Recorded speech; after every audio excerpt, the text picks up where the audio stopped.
আপনারা সবাই সঙ্গে ছিলেন, কাজে আমার নতুন করে বলতে হবে না। যা যা দৃশ্য, যা যা কথাগুলো বলা হয়েছে, এটা বর্ণনা যদি দিতে হয়, শব্দ যদি ব্যবহার করতে হয়, তাহলে বলতে হবে একটা বিভৎস দৃশ্য। এটা মানুষের মনুষ্যত্ববোধ বলে কোনো জিনিস যা আছে সেটার থেকে বহু গভীরে নিয়ে গেছে। এটা নিশ্চিহ্ন করার জন্য মনুষ্যত্ববোধ যেন কারো না থাকে। নৃশংস অবস্থা, প্রতিটি জিনিস যে হয়েছে এখানে যতটাই শুনি অবিশ্বাস্য মনে হয়। এটা কি আমাদেরই জগৎ, এটা কি আমাদেরই সমাজ, আমরা এটা করলাম? এবং যারা নিগৃহীত হয়েছে, যারা এটা শিকার হয়েছে, তারা আমাদের সঙ্গে আছে। তাদের মুখের থেকে শুনলাম কিভাবে হয়েছে। কোনো ব্যাখ্যা নেই। এটা ব্যাখ্যা থাকলে কিছু একটা হলে মানুষ বোঝে যে এটার কারণ ছিল। এটা বিনা কারণে রাস্তা থেকে উঠিয়ে আনার মতো কথা। বিনা দোষে কতগুলো সাক্ষী সাবুত হাজির করে সেই যন্ত্র, ওই এক্সপ্লোসিভ কতগুলো গাড়ির ভিতরে ঢুকিয়ে দিয়ে তারা বলছে তুমি সন্ত্রাসী, জঙ্গি, এইগুলো বলে বলে তাকে নিয়ে আসা হয়েছে। এবং এইরকম ইন্টারোগেশন সেল, এরকম টর্চার সেল, এরকম টর্চার সেল সারা বাংলাদেশ জুড়ে আছে। সেটাও শুনলাম আজকে। আমার ধারণা ছিল যে এটা বোধহয় এখানে আয়নাগর বলতেছি কয়েকটা আছে, এখন শুনতেছি আয়নাগরের বিভিন্ন ভার্সন সারা দেশ জুড়ে আছে। কেউ বলছে 700, কেউ বলে 800। এতে সংখ্যাও নিরূপণ করা যায়নি পর্যন্ত। কতটা আছে, কতটা জানা আছে, কতটা অজানা রয়ে গেছে সেই জিনিসগুলো। আমরা এমনি শুনি আইএমএ জাহেলিয়াত বলে একটা কথা আছে। এই গত সরকার এই আইএমএ জাহেলিয়াতকে প্রতিষ্ঠিত করে গেছে সর্বক্ষেত্রে। এটা তার একটা নমুনা। আর আমি কমিশনকে ধন্যবাদ জানাচ্ছি। তারা বহু কষ্ট করেছে। অন্যান্য কমিশন তো তারা করেছে, অন্তত তারা নিজেদের ঘরে বসে করতে পেরেছে। এদেরকে গুম কমিশনের যেটা, তারা কোদালা এগুলো আবিষ্কার করার জন্য আসতে হয়েছে, তাদেরকে বের করার জন্য। কিসের মধ্যে লুকিয়েছিল, কারা কি করেছে, এখনো ধ্বংসাবশেষ আমরা দেখতেছি।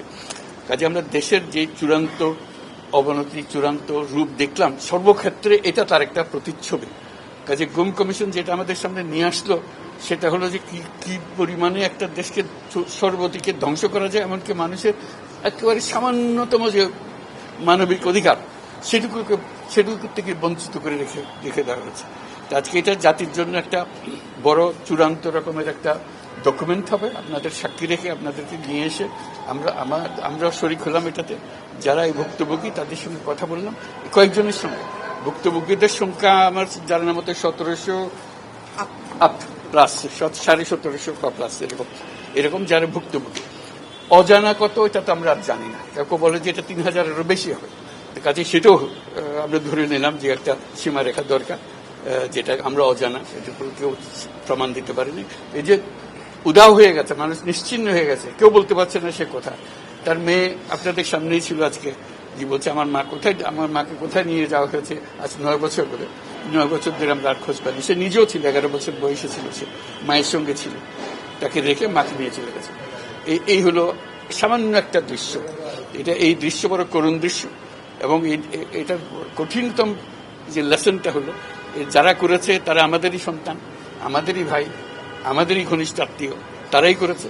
এবং আমরা এই সমাজকে যদি এর থেকে বের করে না আনতে পারি, তাহলে এই সমাজ তো টিকে থাকবে না। যে এইভাবে যদি আমাদের হয়, আমাদের সন্তানরাই যদি এগুলো করে, এবং তারা যদি এইরকম কাজ করতে পারে, যে মানুষের পক্ষে যেটা সম্ভব। একজন বলছিল ওই যে খুপড়ির মধ্যে তাকে রাখা হয়েছে, গ্রামে তো মুরগির খাঁচা এর চাইতে বড় হয়। এরকম অবস্থা, মুরগিও নড়াচড়ার যেরকম জায়গা পায় না, ওরও নড়াচড়ার কোনো জায়গা নেই। ওকে ব্যবস্থা রাখা হয়েছে, মাসের পর মাস, বছরের পর বছর তাকে ব্যবস্থা রাখা হয়েছে। এটা মানুষের সামনে এখন বিচার রইল, কিভাবে আমরা আবার নতুন করে সমাজ গড়তে পারি, যাতে করে আমরা এই যে এটা আমাদের সবারই অপরাধ, যেটা হতে দিয়েছি আমরা দেশে। আজকে আমরা মুক্ত হলাম, সে মুক্ত বাংলাদেশে আমরা যেন নতুন করে আবার সমাজ করতে পারি।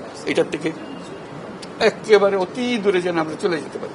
এটার নমুনা, এটার সাক্ষী, এটার যে ডকুমেন্টেশন গুম কমিশনের রিপোর্টের মধ্যে থাকবে, এবং এটা অবশ্য পাঠ্য হিসেবে সবাইকে পড়তে হবে, এবং তাদের যারা করেছে তাদের বিচার করতে হবে। তা না হলে আমরা নিষ্কৃতি পাবো না এটার থেকে।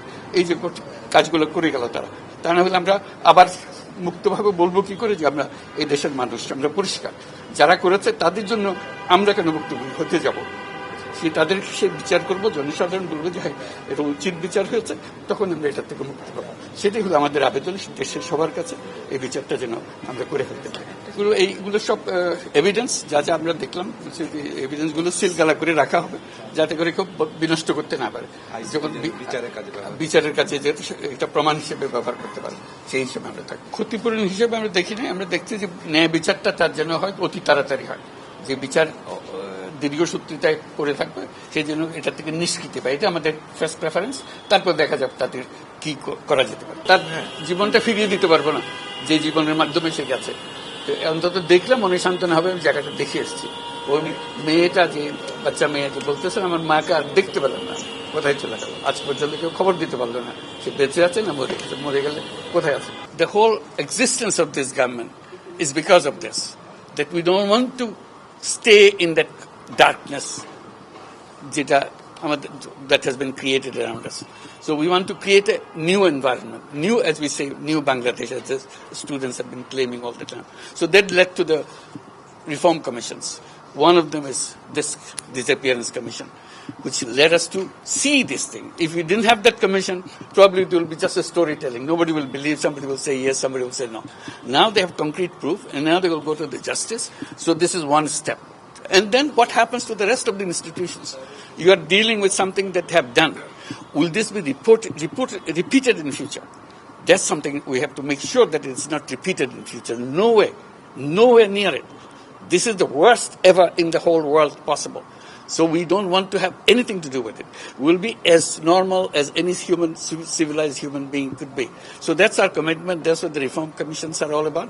And since you asked the question, I'm very grateful to the commission for taking the trouble. It was not an easy job. They had to fight in all directions to discover. This is a whole discovery mission.